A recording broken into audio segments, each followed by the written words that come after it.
East Burnage. Not the end of the world, but it's got the same postcode, if you know what I mean. Hello, love. How are you? How's it all right? Yeah. Lovely day, eh? Yeah. You can't wish for better. Scruffy bastards.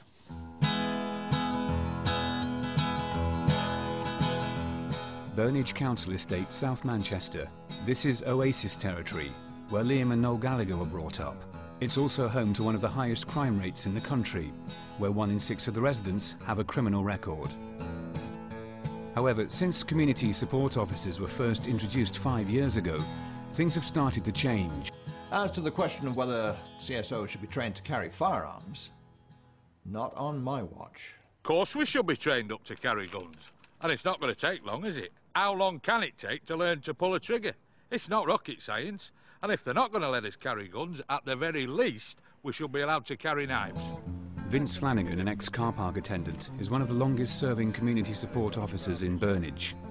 He's been patrolling the area since April 2002, when community support officers were first introduced nationally to work alongside the regular police force.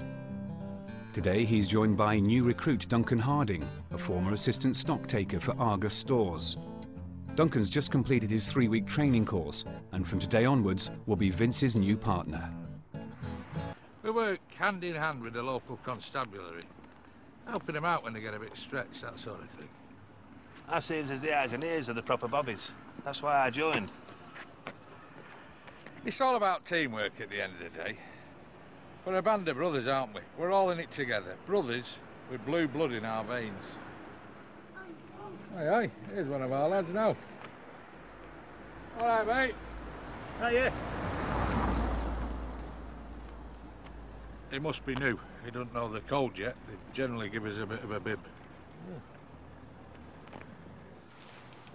Oh, what's going on there? Disabled space. 1 hour into the shift, and Vince Flanagan thinks he's about to witness a parking offence. No badge either, Vince. You can't park that in there, love. Disabled space. I'm not parking it in there, I'm just reversing so I can go out and turn left. No, you're not. You drive in there, you're going to get a ticket, love. Now, you're going to have to go round the long way. I don't want to leave this. I don't make the laws, love. I only enforce them. Liberty take. Vince is a natural-born CSO. He anticipated that situation before it even happened. Doesn't come from training, that. Comes from instinct. That's the one thing I'm hoping to learn from Vince. Instinct.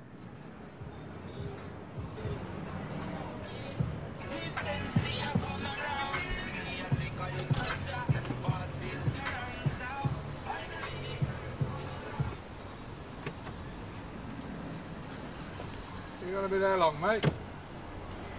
Couple of hours, mate. Right.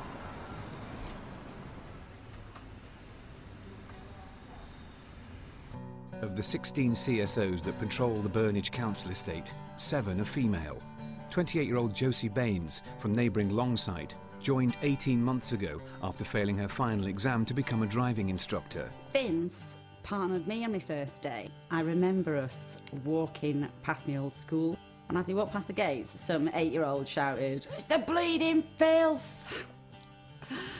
And I thought, yeah, I've arrived.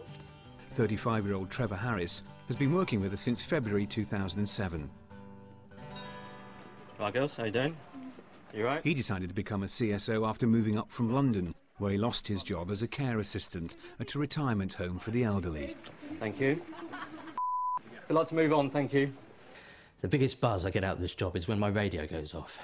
The adrenaline rush is massive. My heart pounds, my hands go sweaty. The call could be anything. Harris 4130, missing wheelie bin Sanford Crescent. Yeah, Harris 4130, received. Missing wheelie bin Sanford Crescent, on our way. But it's not just wheelie bin crime that keeps the community support officers busy in Burnage. The regular police appreciate the CSO's role in cracking other forms of street crime. Most of us proper coppers feel indebted to the CSOs, in particular when it comes to enforcing the dog fouling laws. What we're dealing with here is a total lack of respect for the law. Oi, Bush, that is an offence, allowing your dog to park its breakfast on a public walkway. Yes. Now sort it out or I'll take action. Got to sort this geezer out. Yeah. What action's that, sorry, mate? That we're taking as evidence. I could make a case out of that, you know. Mate, what the f*** do you want out of it? He's finished with it. So have I. So, good luck, mate, yeah? It's all yours. It's all yours. Bloody comedian. Isn't it? Oh, Expect the unexpected. That's what they told us on the training course, Vince. yes, they did. And justice will prevail, they also told us. I know where that little lives, come on.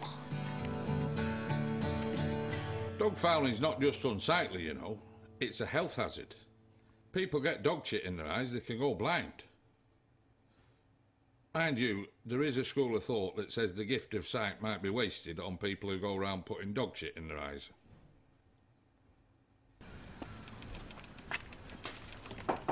Post! Special delivery.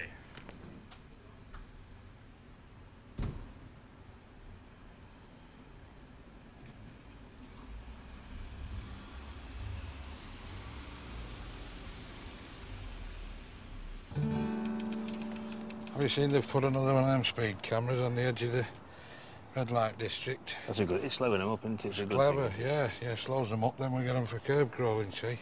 2 bites at the cherry that way.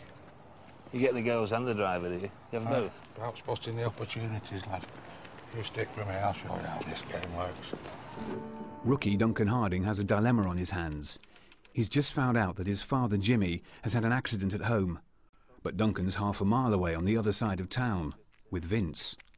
Technically speaking, this is out of our jurisdiction, but we're going to act. What's happened is this. His dad's taken a flying header down the stairs. Bit of that, probably, I don't know. One of his neighbours has heard him shouting and has phoned him and told him. We're going to get ourselves over there and see what we can do to help, because at the end of the day, we're brothers in arms, aren't we? And I'd like to think if it was one of my relatives in distress, Dougie would be there to help me out. Duncan. Yeah. Coppers? Who phoned the fucking police? It's your Duncan, Jimmy, your son. Can you stand, Dad? No, I can't, because I'm pissed. I'm pissed because my son's a fucking copper. Now get off me! Whoa, hang on. Is he going to be all right? Will I be all right? Of course I'll be all right. You big. Jimmy. I was a fucking minor. I'll always be all right. But you're a and he's a and I fought like you on the picket line in Orgreave, 1984. Me and Arthur Scargill. We did the fucking lot of you. And now he's a fucking copper. How do you think that makes me feel? No, enough of that, Dad. Hang Dad, on now. I've got enough problems. One son as a policeman now. Hey, you all right, Dad? Come on, Jimmy. You all right, Dad?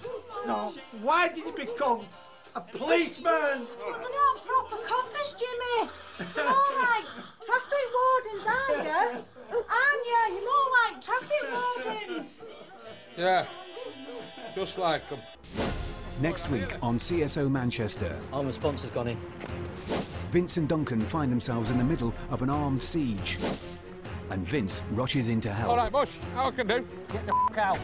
Get the f*** out. You're going to get your f***ing head blown off. Oh, only asking. Respect. You give it, you get it.